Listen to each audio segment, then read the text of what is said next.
Sugar Daddy. She sure looked good. Kathy John was about 25 when I was 16.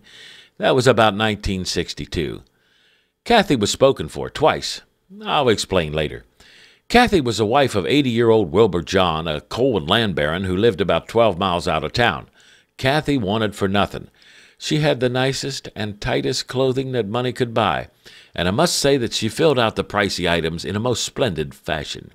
She was about 5'4", slender build, and had tits like county fair prize cantaloupes, and an ass tighter than the lug nuts on a semi.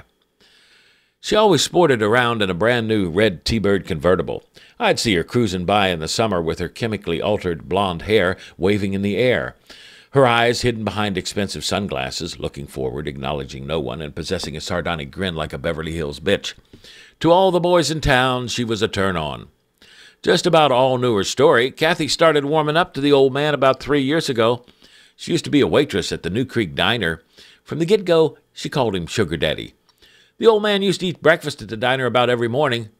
That was shortly after his age-appropriate wife passed away several years ago. And just about all in the restaurant used to comment that Sugar Daddy would peel off a 50 for his breakfast and leave a big tip for Kathy. Kathy wasted no time. About a year ago, the old man forgot his glasses at the diner, and Kathy returned them to him. The rest is history. Before you knew it, the two were married, and Kathy was in the money for the first time in her life. Wilbur John was about 79 when he got married again. He was about Kathy's height, but that's where the similarity ended.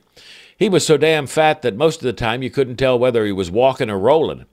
In the summer, his face turned a bright magenta under the Appalachian sun. His wire-rimmed glasses had developed patina from his cigar. He was a chain smoker. We used to laugh about old man John in town. Howie down at the gas station said that he could get it up. The only problem was that he couldn't remember where it was. Cattle, coal royalties, shit. They took half of his property for the dam. Hell, he wasn't hurting. Kathy took full advantage of his wealth. She used to shop in Cumberland a lot. I was up at the farm place delivering packages from a local store. There he was on the front porch with a glass of whiskey. He's wearing that blue plantation suit, complete with bow tie like he used to do. Kathy came out and milked out several $100 bills out of him for a trip she was taking. It looked like she was taking candy from a baby. "Oh, Sugar Daddy, honey, I need some money for a new dress." She stroked his chins as he sat on his old rocker on the porch. He pulled out a wad of bills out of his pocket that would choke a horse and peeled a few off for his lovely wife. She exited to her T-Bird and was gone in a flash. The couple's dwelling happened to be the old family farmhouse about 10 miles out of town. Kathy had even expanded the back to include a swimming pool. She also bought this nice furniture and even a pool table. Hell, if you'd seen the place before Kathy, you wouldn't have known the place. There was a handyman, Jim, who lived in a small shack nearby. Jim was 25 and lean and strong and handsome. Needless to say, Jim and Kathy were real good friends. Just about everybody in town suspected they were bumping uglies. Sugar Daddy suspected it too. However, they were discreet. It would be a while before the truth was known. Bob Pugh, one of the other farmhands, used to get supplies for Sugar Daddy at the store. I was often in there and the bullshit would fly. The slender 50-year-old farmhand used to talk of how Kathy would sunbathe nude by the pool in the backyard, how he once saw Jim bring her iced tea. Then he would laugh. You couldn't get much more from Ugly Bob, but you could sort of fill in the blanks yourself. Several of the other farmhands lived in a bunkhouse by the barn. On the days that the cattle were transported to Moorfield, Sugar Daddy would go along with the farmhands. I guess he was always looking out to get a good price for his animate merchandise. With everybody gone, Jim and Kathy would get it on. But one day, Sugar Daddy came back early from an outing. Jim barely had enough time to get out of the back window before the old man came in the house. Sugar Daddy noticed that the bed sheets were a mess. Suspicion ensued after that. Which brings me to the time that Sugar Daddy bought one of those time-lapse cameras and hid it in the bedroom. He disguised the camera in a large book on the bookshelf directly in front of the bed. He figured it was a good spot since Kathy never read anything serious. Kathy was into those cheap confession magazines. Then one day, Sugar Daddy took off with this fellow for a cattle sale. People said that he left about 8 in the morning, spent all day at Moorfield. He must have felt generous. He treated his help to both lunch and dinner over there. They got back about 8 p.m. The next morning, as Kathy took her shower, Daddy retrieved the film. After breakfast, he had Jim drive him down to the photo shop in Kaiser. He even waited around until the prints were made. His worst fears were confirmed. He reviewed the pictures right there at the photo shop, while Jim waited in the car outside. He even gave the photo shop operator $50 to keep his mouth shut. The $50 was on top of the price of the speedy film developing. With the pictures neatly tucked in his suit coat pocket, he got in the passenger side of the car parked outside. "Did you get the photos?" "Yep." "What are they about?" "Jim, it's just some pictures of some property that I'm looking after." "Oh," said Jim, uninformed and unalarmed. The drive was uneventful back to the farm. The very next day, Sugar Daddy invited Jim in for a nip of whiskey. On that particular day, Kathy was off spending money shopping. Jim relished the drink in Daddy's living room without a care. What Jim didn't know was the whiskey was drugged. He was out in a couple minutes.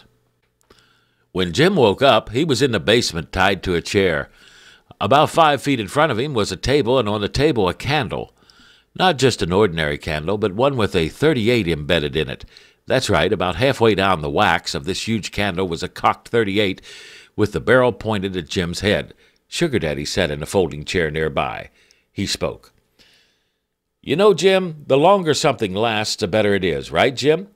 And, Jim, you should know about that kind of stuff." Jim was terrified and at a loss for words. Sugar Daddy lit his cigar and then lit the candle. All good things take time. With that, Sugar Daddy walked out of the basement, ensuring that the door was closed and locked. Sugar Daddy was of the mindset so popular in those pre-litigation days. Most people felt that they didn't need no lawyers to settle disputes. It was about 6 p.m. Jim tried to calm down. Perhaps if he could get out of the ropes, he could escape. He tried to loosen the ropes. As soon as he tried, he received an electrical shock. He looked down at his legs. Wires were attached to both legs. The ropes behind him had fishing line attached to a metal plate overhead. Any movement of the fishing line closed the contacts on a metal plate, which then caused the shock. The only way not to receive a shock was to sit completely still.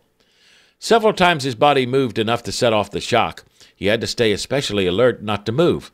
He was in a state of confusion. His mind moved from the threat of the occasional electrical shock to the possibility of a permanent mortal damage. It was just not a good day for Jim. Perspiration grew into tiny beads on Jim's forehead. His heart went thump, thump, thump. He could actually hear his heart. And any movement caused an electrical shock. Jim's mind raced for ways to get out of the fix. For a while, he tried to spit on the flame and put it out. It was useless. The one time the spit was on target, the flame went out. Then slowly the flame reignited. Sugar Daddy had thought of everything. The candle wick was made out of that material they use in novelty birthday candles, the ones you can't blow out. It seemed like a lifetime, but at 7:05, the candle started burning faster and faster. It no longer seemed to be wax, but something like paper. A 4-inch flame enveloped the entire 6x6 candle. Jim's perspiration continued to drip to the floor. His heart was racing at that time. At 7:06, the trigger came down. Out of the barrel of the gun came a stick with a flag. "Bang" was written on the flag. Sugar Daddy came back to the basement. His entire short, fat body shook with laughter. He untied Jim and told him never to come back. Jim needed no more encouragement to break up the association. They say that old cars couldn't do 0 to 60 in 10 seconds. Jim's car was close to the speed record that day as he sped away from Sugar Daddy's place.